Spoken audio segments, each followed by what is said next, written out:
KBR news కి స్వాగతం. ఇంకొక పక్క ఇప్పటికి మనం చూస్తే 1962లో మొట్టమొదటిసారిగా మార్గదర్శిని పెట్టాడు. అంటే 62 సంవత్సరాల కంటే ముందు పెట్టాడు. ఎన్నో రంగాల్లో అనేక సమస్యలు వస్తాయి, కానీ ఈ రోజుటికి ఎప్పటికీ మార్గదర్శిని దాన్ని ఎవ్వరు కూడా ఒక్క అపవాదేసే పరిస్థితిలో లేరు. ఎన్నో ప్రభుత్వాలు ప్రయత్నం చేశాయి, దెబ్బతీయాలని ప్రయత్నం చేశాయి. అదే సమయంలో మీరు ఒకసారి ఆలోచిస్తే ఎవరైతే మార్గదర్శిలో షేర్ హోల్డర్స్ ఉంటారో, పెట్టుబడి పెడతారో వాళ్ళందరినీ ఏదో ఒక విధంగా బెదిరించాలని, నమ్మకాన్ని పోగొట్టాలని ప్రయత్నం చేశారు. కానీ ఎన్ని క్రైసిస్ వచ్చినా మొత్తం షేర్ హోల్డర్స్ అంతా పెట్టుబడి పెట్టిన ప్రతి ఒక్క వ్యక్తి రామోజీరావు గారితో ఉన్నారంటే అది ఆయన సాధించిన విశ్వాసం, ఆయన క్రెడిబిలిటీ. ఆ విషయాన్ని మనం గుర్తుపెట్టుకోవాల్సిన అవసరం ఉంది. రెండోది, ఆయన వ్యాపారం కోసం ఆలోచించలేదు, సమాజం కోసం ఆలోచించాడు. అందుకే 1969లో అన్నదాత పేపర్ తీసుకొచ్చాడు. మొట్టమొదటిగా మీడియా పెట్టక మునుపు అన్నదాత పేపర్ మ్యాగజైన్ తీసుకొచ్చి తద్వారా రైతులకు మెరుగైన సేవలు అందించడం కోసం ఎనలేని కృషి చేసిన వ్యక్తి. ఇకపోతే 1974 ఆగస్టు 10న ఈనాడు తీసుకొచ్చాడు. విశాఖపట్నంలో మొట్టమొదటి ఎడిషన్ పెట్టాడు. మామూలుగా ఎవరైనా మీరు ఒకసారి చూస్తే ఒక ఎడిషన్ పెట్టిన తర్వాత సాటిస్ఫై అయ్యేవాళ్ళు. ఆయన ఈరోజు 5 దశాబ్దాలుగా ఈనాడు పేపర్ను అభివృద్ధి చేసిన విధానం చూస్తే ప్రజాగళంగా ఈరోజు ఈనాడు అనునిత్యం ప్రజా చైతన్యం కోసం పనిచేస్తా ఉంది. ఇంకో పక్క మీరు ఒక్కసారి ఆలోచిస్తే 22 ఎడిషన్స్ పెట్టి, జిల్లా ఎడిషన్స్ తీసుకొచ్చి వినూత్నమైన ఆలోచనలతో ప్రజా సమస్యల్ని ఎక్కడికక్కడ ఎండగట్టి మేము రాజకీయాల్లో అపోజిషన్లో ఉంటే ఫైట్ చేస్తాం, రామోజీరావు గారు పత్రికా రంగంలో ఉండి ప్రజా సమస్యలపైన నిరంతరం పోరాటం చేసిన వ్యక్తి రామోజీరావు గారు అని చెప్పి నేను మీకు తెలియజేస్తున్నా. 40 సంవత్సరాలుగా నెంబర్ 1గా ఆ పేపర్ ఉందంటే దానికి ఎంత కార్యదీక్షత ఉంది, ఎంత కృషి చేశారో మనందరం కూడా గుర్తుపెట్టుకోవాల్సిన అవసరం ఉంది. ఇంకో పక్కన ఈరోజు మనం చూస్తున్నాం, కొన్ని వందల మంది జర్నలిస్టులు తయారు చేశాడు, కొన్ని వందల మంది సినిమా నటీనటులను తయారు చేశాడు, కళాకారులకు ప్రోత్సాహం ఇచ్చాడు, గాయకులను తయారు చేశాడు. ఇలాంటి అనేక కార్యక్రమాలు చేసిన వ్యక్తి రామోజీరావు గారు. ఇంకో పక్కన మీరు చూస్తే వ్యాపారంలో మన ఇండ్ల దగ్గర తయారు చేసే పచ్చళ్ళని ఉత్పత్తి చేసి 150 దేశాలకు ఎగుమతి చేస్తున్నాడంటే ఆయన ఆలోచించే విధానం అని చెప్పి కూడా నేను మీకు తెలియజేస్తున్నా. ఇంకొక పక్క ఎలక్ట్రానిక్ మీడియా వచ్చినప్పుడు ఒకేసారి 7 ఛానల్స్ పెట్టాడు. ఉర్దూ ఛానల్ కూడా పెట్టారు.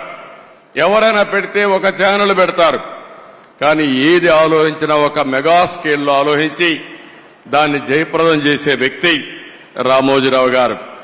ఇకపోతే హైదరాబాద్ లో ఫిల్మ్ సిటీ ఏదైతే ఈరోజు హైదరాబాద్ అభివృద్ధి అయిన తర్వాత ఫిల్మ్ సిటీని కూడా ఎవరు కూడా ఇంత స్కేల్లో చేస్తామని దీన్ని జయప్రదం చేసే ధైర్యం ఉండదు. ధైర్యం చేయడమే కాదు, ఈ రోజు ఎవరైనా హైదరాబాద్కు పోతే రామోజీ ఫిల్మ్ సిటీ చూడకుండా తిరిగి వచ్చే పరిస్థితి అంటే అది రామోజీరావు గారి కాంట్రిబ్యూషన్ అని చెప్పి కూడా నేను మీకు తెలియజేస్తున్నాను. ఇలాంటి మనం చూసినప్పుడు ఏదైనా ఒక విపత్తు వచ్చినప్పుడు సేవాభావంతో ముందుకు పోయారు. అనేక సందర్భాల్లో చూశాం. మన రాష్ట్రంలోనే కాకుండా వేరే రాష్ట్రాల్లో కూడా తుఫాన్ వచ్చినా ఇంకా ఏమైనా సమస్యలు వచ్చినా అక్కడ ముందుండి సేవలు అందించారు. పెదపారుపూడిలో గాని తెలంగాణ నాగన్పల్లి గ్రామాలను దత్తత తీసుకుని ఒక 25 కోట్లు ఖర్చు పెట్టారు. కోవిడ్ సమయంలో 2 రాష్ట్రాల్లో ఒక 20 కోట్ల రూపాయలు ఖర్చు పెట్టి ప్రజలకు సేవలు అందించిన వ్యక్తి. ఇవన్నీ ఒక ఎత్తు అయితే నేను ఆయన 40 సంవత్సరాలుగా క్లోజ్గా చూశాను. భయం అనేది ఆయన జీవితంలో లేదు. పోరాటం అనేది ఆయన జీవితంలో ఒక భాగం. ఏ విషయంలో చూసినా రాజీ లేకుండా పోరాడాడు. మీడియాను పెట్టుకుని చాలా మంది ఒకసారి ఆలోచిస్తే ఎవరికైనా రాజకీయాల్లో ఉండే మాకు కానీ, పత్రికలు రన్ చేసే పత్రికలు కానీ, మీడియా రన్ చేసే వ్యక్తులకు కానీ, సినిమాలకు కానీ ఎప్పుడు కూడా క్రెడిబిలిటీ ఒకటి ఉంటుంది, విశ్వసనీయత ఒకటి ఉంటుంది.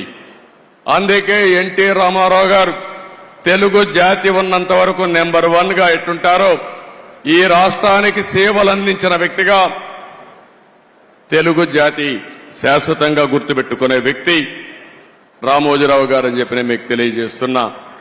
ఈ రోజు ఇంకొక పక్కన మీరు ఆలోచిస్తే ఎక్కడికక్కడ రేటింగుల కోసం పోరాడే రోజులు, మ్యానిపులేషన్ చేస్తూ అధికార పార్టీ ఏ పార్టీ ఉంటే ఆ పార్టీ దగ్గరికి పోయి పనులు చేసుకునే రోజుల్లో నేను చూశాను ఆయన్ని. నేను పర్సనల్ గా వ్యక్తిగతంగా ఆయనతో పరిచయం ఉంది. నా జీవితంలో నాకు ఒక్క పని, ఈ ఐఏఎస్ ఆఫీసర్ని ట్రాన్స్ఫర్ చేయమనో, ఈ వ్యక్తికి మంత్రి పదవి ఇవ్వమనో, ఈ వ్యక్తికి ఎమ్మెల్యే ఇవ్వమనో ఎక్కడా చెప్పలేదంటే అది రామోజీరావు గారి యొక్క నీతి నిజాయితీ. విలువల కోసం బ్రతికాడు, ప్రజల కోసం పోరాటాలు చేశాడు. ఎప్పటికప్పుడు ప్రజాస్వామ్యం అపహాస్యమైనప్పుడు నా వంతు బాధ్యతగా నేనున్నానని ముందుకొచ్చి పోరాటం చేసిన వ్యక్తి రామోజీరావు గారు అని చెప్పి నేను మీకు తెలియజేస్తున్నా. చాలా మంది పదవులుంటే సేవ చేస్తాం అనుకుంటాం. రామోజీరావు గారు ఎప్పుడు కూడా పదవులు కాదు, ప్రజా చైతన్యంతో ప్రజలకు మేలైన పరిపాలన ఇచ్చి మేలైనటువంటి సేవలు అందిస్తామని నిరూపించిన వ్యక్తి. 82లో మనం చూశాం. ఎన్టీ రామారావు గారు పార్టీ పెట్టే సమయంలో మీరు ఒక్కసారి ఆలోచిస్తే అప్పటి వరకు కాంగ్రెస్ పార్టీకి ప్రత్యామ్నాయమే లేదు. ఒక ప్రత్యామ్నాయం కావాలని ఆలోచించి 9 నెలల్లో ఎన్టీ రామారావు గారు అధికారంలోకి వచ్చారంటే అందులో ప్రముఖ పాత్ర రామోజీరావు గారికి ఉందని చెప్పి కూడా నేను మీకు తెలియజేస్తున్నా. అక్కడి నుంచి ఆగస్టు క్రైసిస్ వస్తే ఆ రోజు కూడా ప్రజాస్వామ్యాన్ని కాపాడడం కోసం రాజీ లేని పోరాటం చేశాడు. ఇలాంటి పోరాటాలు చేసి ఓసారి అనిపిస్తుంది మనందరికీ, ప్రజాస్వామ్యంలో పత్రికలకు స్వేచ్ఛ ఉంది. 4th ఎస్టేట్ అని మనం అందరం మాట్లాడుతున్నాం. శాసనసభ, చట్టసభలు, అదే సమయంలో కార్యనిర్వాహక వర్గం, ఐఏఎస్ ఆఫీసర్లు, ఆ తర్వాత ఎక్కడికక్కడ జ్యుడిషియరీ, ఇంకో పక్కన పత్రిక, మీడియా 4th ఎస్టేట్ గా ఉంటుంది. ఒకసారి ఇదే మారిగా ఆయన వార్తలు రాస్తే కంటెంప్ట్ ఇచ్చి కౌన్సిల్ ఆయన రప్పించాలంటే పోరాడి తల ఒగ్గకుండా సుప్రీంకోర్టు వరకు పోయి ఆయన చేసింది రైట్ అని నిరూపించిన వ్యక్తి రామోజీరావు గారు అని చెప్పి నేను మీకు తెలియజేస్తున్నా. ఇంకో పక్క మార్గదర్శి పైన ఎన్నో కేసులు పెట్టారు, ఎన్నో విధాలుగా హింసించారు. కానీ ఆయన జీవితంలో నేను చూసింది ఒకే మాట అన్నాడు, నేను సంపాదించిన ఆస్తులివి, నేను ప్రజల కోసం పోరాడుతున్నాను, అవసరమైతే ప్రతి ఒక్క ఆస్తి పోయినా నేను రాజీ పడనని చెప్పి పోరాడిన వ్యక్తి రామోజీరావు గారు అని చెప్పి నేను మీకు తెలియజేస్తున్నా. చాలా మంది భయపడిపోతాం, కానీ ఆ భయం అనేది తెలియని వ్యక్తి 86 సంవత్సరాల వయసులో బెడ్ మీద నుంచి ఎక్కడికక్కడ ప్రజలకు న్యాయం జరగాలని ముందుకు వచ్చిన వ్యక్తి అని చెప్పి నేను మీకు తెలియజేస్తున్నా. నేను ఆయన చూసి నేర్చుకునేది ఒకటే, ఆ రోజు హైదరాబాద్ లో నేను ముఖ్యమంత్రి అయినప్పుడు వినూత్నమైన విధంగా సైబరాబాద్ డెవలప్ చేయడం, అనేక కార్యక్రమాలు చేశాను. ఆ రోజు ఆయన పూర్తిగా ఆలోచనలన్నీ భాగం పంచుకుని ఈ రోజు హైదరాబాద్ లో జరిగిన అభివృద్ధిలో ఆయన ఆలోచనలున్నాయి, ఆయన స్ఫూర్తి ఉంది. ఆ తర్వాత అమరావతి వచ్చినప్పుడు నేను ఏ పేరు పెట్టాలని ఆలోచించినప్పుడు ఆయన ఒక రీసెర్చ్ చేసి మీరు ఏ పేరంటే ఆ పేరు పెడితే కరెక్ట్ గా రాదు, అమరావతిని పేరు పెట్టండి, దీనికి జస్టిఫికేషన్ ఇదని చెప్పి నాకు ఒక రీసెర్చ్ చేసి రీసెర్చ్ పేపర్ పంపించిన వ్యక్తి రామోజీరావు గారని చెప్పి నేను మీకు తెలియజేస్తున్నా. అది పేరు పెట్టిన తర్వాత నేను చూస్తే ప్రపంచం అంతా కూడా అమరావతి అంటే మారుమోగింది, బ్రహ్మాండంగా ఆమోదం వచ్చింది. నాకే ఆశ్చర్యం వేసింది. అలాంటి 100% ప్రజలు ఆమోదించిన నగరం మన అమరావతి. 5 సంవత్సరాలు ఇబ్బంది పడింది, కానీ ఏమాత్రం అనుమానం లేదు, మళ్లీ అమరావతి దశ దిశ మారుతుంది. ఈ అమరావతి నగరం తెలుగు జాతి ఉజ్వల భవిష్యత్తుకు నాంది పలుకుతుందని చెప్పి కూడా నేను మీకు తెలియజేస్తున్నాను. అలాంటి సందర్భాలు చాలా ఉన్నాయి రామోజీరావు గారితో. ఆయన అందరికీ సజెషన్స్ ఇస్తారు. ఎవరో ఆయన దగ్గర పోయి ఆయన ఎవరిని పిలవడు. నేను చూసింది ఆయన జీవితంలో. ఎవరు రావాలని కోరుకోడు, కానీ ఎవరైనా వస్తే తగిన గౌరవం ఇవ్వడం, ఫ్రాంక్ గా ఆయనకు తోచిన అభిప్రాయాలు చెప్పడం ఆయనకు అలవాటు. ఇంకొక పక్కన పేపర్లో మీరు చూస్తారు, కొన్ని పేపర్లు వేరే పార్టీలుంటే వార్తలు అయ్యారు, కానీ రామోజీరావు గారు మాత్రం ప్రతి ఒక్క పార్టీకి ప్రతి ఒక్క నాయకుడికి వారి సంఖ్యాబలాన్ని బట్టి ప్రజాస్వామ్య విలువలకు గౌరవం ఇచ్చి కవరేజ్ వరకు ఎక్కడా తప్పు చేయడు. ఆయన అభిప్రాయాలుంటే ఎడిటోరియల్ పేజీలో చెప్తాడు తప్ప, లేకపోతే ఎప్పుడన్నా అవసరమైతే ఇది తప్పని ఎండగడతాడు తప్ప అవతల వ్యక్తులు చెప్పిన విషయాల్ని ఎక్కడా కట్ చేసిన సందర్భాలు లేవు. అలాంటి వ్యక్తి నా జీవితంలో నా మీద ఎన్నో వార్తలు రాస్తే ఒక్కరోజు కూడా ఒకే మాట అన్నారు, మీరు రాజకీయాల్లో ఉన్నారు, నేను ఈరోజు పత్రికా రంగంలో ఉన్నాను, మన ఇద్దరం కలిసినా మీరు ఎన్నిసార్లు కలిసినా నా స్వేచ్ఛకు భంగం రాకూడదు, మీ స్వేచ్ఛకు కూడా భంగం కలిగించను, నేను మిమ్మల్ని ఏమి అడగను, నన్ను మీరేం అడగద్దని చెప్పి 40 సంవత్సరాలు నమ్మిన సిద్ధాంతం కోసం పనిచేసిన వ్యక్తి రామోజీరావు గారని చెప్పి కూడా నేను మీకు తెలియజేస్తున్నా. అలాంటి మహనీయుడు, రాష్ట్రం కోసం పాటుపడిన వ్యక్తి, విలువల కోసం ప్రతిరోజు పనిచేసిన వ్యక్తి. ఓసారి అనిపిస్తుంది అందరం కోరుకుంటే కూడా రాదేమో, కానీ ఆయన ఒకటే కోరుకున్నాడు, నేను పని చేస్తూ చనిపోవాలని ఆయన కోరిక. అదే చివరి రోజుల్లో జరిగిందని చెప్పి కూడా నేను మీకు తెలియజేస్తున్నా. నిరంతరం పనిచేయాలనేది ఆయన ఆలోచన. మనం చాలా మంది ఉంటాం, చాలా మంది ఆలోచిస్తాం, కానీ కొంతమంది ఆ విధంగా ఆలోచించగలుగుతారు. కడాన ఆయన చనిపోవడం తథ్యం. చనిపోయేటప్పుడు ఏ విధంగా చేయాలనో కూడా చెప్పి, ఆయన ఎక్కడ అంత్యక్రియలు చేయాలనో చెప్పిన వ్యక్తి, దానికి అరేంజ్ చేసిన వ్యక్తి.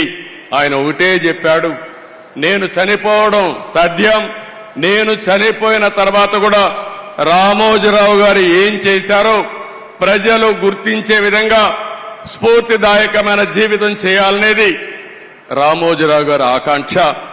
ఆ ఆకాంక్ష నెరవేరిందని చెప్పి కూడా నేను మీకు తెలియజేస్తున్నా. ఆయనకు తెలుగు భాష అంటే ఎనలేని అభిమానం, తెలుగు జాతి అంటే ఎనలేని ఆప్యాయత. ఎప్పుడు కూడా తెలుగు జాతి బాగుండాలని, భారతదేశం బాగుండాలని, విలువలతో కూడిన సమాజం ఉండాలని నిరంతరం కోరుకున్న వ్యక్తి రామోజీరావు గారు. ఇప్పుడే కొంతమంది మాట్లాడుతూ చెప్పారు, రాజమౌళి లాంటి వ్యక్తులు కూడా మాట్లాడుతూ ఒక మాట అన్నారు, ఆయన చేయాల్సిందంతా చేశారు, మనమేం చేయాలి? ఈ సందర్భంగా ఆంధ్రప్రదేశ్లో ఉండే, తెలంగాణలో ఉండే తెలుగు వారందరికీ విజ్ఞప్తి చేస్తున్నా, మనం కోరుకునేది తెలుగు జాతికి ఆయన చేసిన సేవల కోసం ఈ వ్యవస్థ చిరస్థాయిగా ఉండాల్సిన అవసరం ఉంది. ఈ లెగసీని కంటిన్యూ చేయాల్సిన అవసరం ఉంది. అందుకే కిరణ్ గారిని, వారి కుటుంబ సభ్యులను కోరుతున్నా. అదే మరి వారి పిల్లలు ఉన్నారు ఇక్కడ.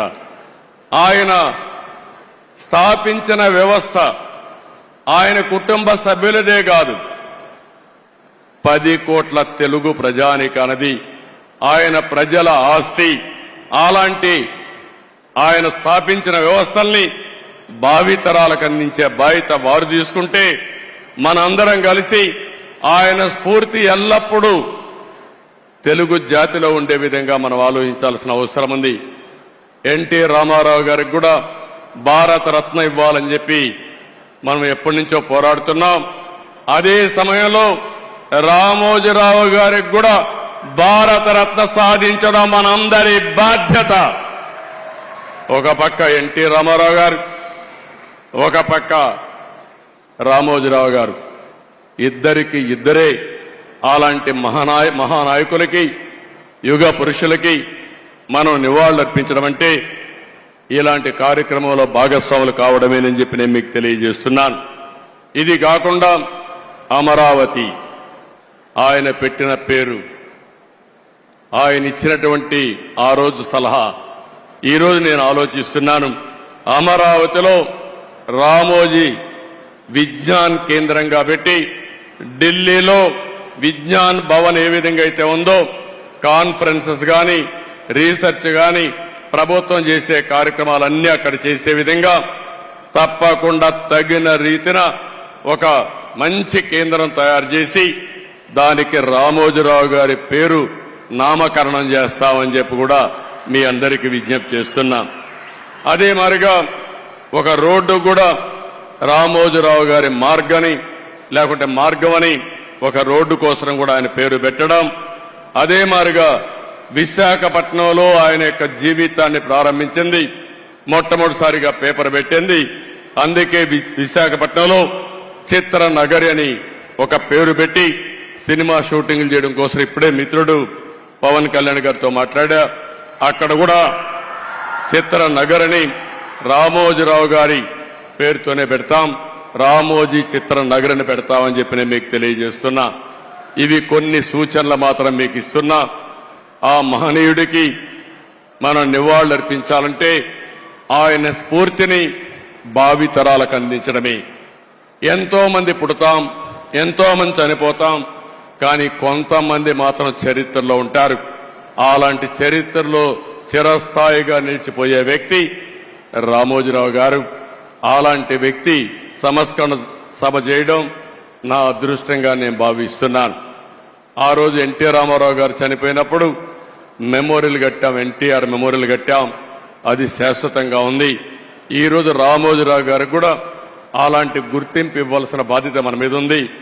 మీరు కూడా సజెషన్స్ ఇవ్వండి. తొందరలోనే వారి కుటుంబ సభ్యులతో కూడా మాట్లాడి ఆయనకు తగిన విధంగా గుర్తింపు ఉండే విధంగా, ప్రజలు గుర్తుండే విధంగా చేస్తారని చెప్పి తెలియజేసుకుంటూ, కుటుంబ సభ్యులందరికీ ప్రగాఢ సానుభూతి తెలియజేస్తూ వారు ధైర్యంగా ముందుకు పోయి లెగసీ కంటిన్యూ చేయాలని చెప్పి కోరుకుంటూ, ఇంకొక పక్క ఆయన ఆత్మకు శాంతి కలగాలని భగవంతుని మరొక్కసారి ప్రార్థిస్తూ అందరికీ నమస్కారాలు. జై హింద్.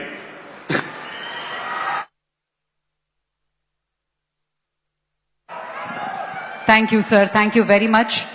మీరు ప్రతి ప్రసంగంలోనూ స్ఫూర్తిదాయకంగా మాట్లాడతారు. ఈరోజు మాట్లాడిన మాటలు చాలా అమూల్యమైనవి.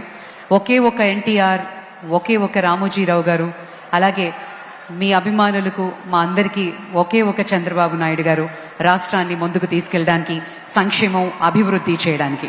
ఈ సందర్భాన మేడం శైలజా కిరణ్ గారి చేతుల మీదుగా రాష్ట్ర ప్రభుత్వానికి 10 కోట్ల చెక్ని అందించబోతున్నారు. As a part of Ramoji foundation corporate social responsibility ఇప్పటి వరకు 110 కోట్ల సిఎస్ఆర్ ప్రాజెక్ట్స్ ని చేపట్టడం జరిగింది. అటు తెలంగాణలో, ఆంధ్రాలో కూడా గ్రామాల్ని దత్తత తీసుకుని అక్కడ కావాల్సిన ఏర్పాట్లన్నీ చూస్తున్నటువంటి రామోజీ ఫౌండేషన్ ద్వారా rural development, social welfare activities, అలాగే old age homes, Ramoji academy of movies మరియు లక్ష్య అంటూ స్పోర్ట్స్ డెవలప్మెంట్ ఇనిషియేటివ్ కూడా తీసుకుంటున్నారు. మరి ఈ వేదిక మీద 10 కోట్ల చెక్కుని రాష్ట్ర ప్రభుత్వానికి అందిస్తున్నారు రామోజీ ఫౌండేషన్ పక్షాన శైలజా కిరణ్ మరియు కుటుంబం.